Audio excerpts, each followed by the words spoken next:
আসসালামু আলাইকুম রহমতুল্লাহি ওয়া বারাকাতুহু। আজকের পর থেকে আপনার শরীরে আর কোনো ব্যথা থাকবে না যদি এই আমলটি আপনি করতে পারেন।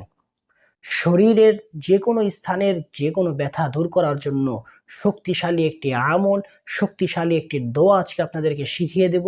আল্লাহর উপরে ইয়াকিন রেখে যদি এই দোয়াটি আপনি করতে পারেন তাহলে শরীরের যেকোনো ব্যথা ইনশাআল্লাহ আল্লাহ তাআলা দূর করে দিবেন।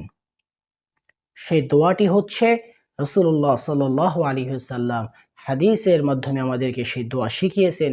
দোয়াটি হলো আল্লাহুম্মা রাব্বান নাস আযহিবিল বাস ইশফি আনতা শাফি লা শিফাআ ইল্লা শিফাউক। এই দোয়াটি পড়বেন কখন?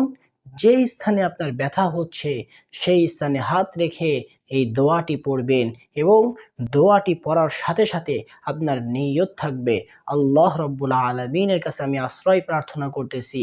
আল্লাহ আপনি রোগ দিয়েছেন, আল্লাহ আপনি ব্যথা দিয়েছেন, সুতরাং ব্যথাও দূর করবেন আপনি, রোগও দূর করবেন আপনি। আপনার কাছেই আমরা সাহায্য চাচ্ছি এই দোয়ার মাধ্যমে। সুতরাং যেই স্থানে আপনার ব্যথা সেই স্থানে হাত রেখে এই দোয়াটি পড়বেন। একিন যদি আল্লাহর উপরে থাকে ১০০তে ১০০, তাহলে আপনার ব্যথা দূর হবে ইনশাআল্লাহ। আল্লাহ তাআলা আমাদের সকলকে তৌফিক দান করেন।